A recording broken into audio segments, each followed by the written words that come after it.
Hi, this is the POCO F5 Pro and I'll show you the fingerprint scanner test on this device.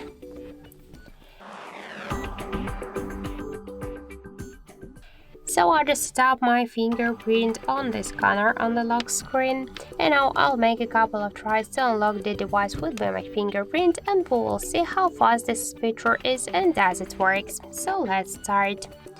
1, 2, 3, 4, 5.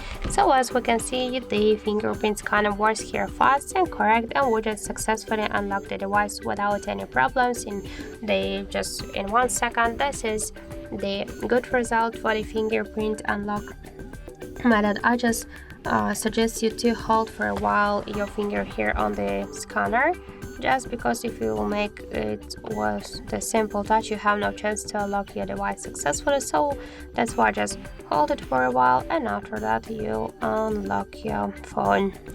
So thank you for watching, and if you find this video helpful, leave thumbs up and subscribe our channel.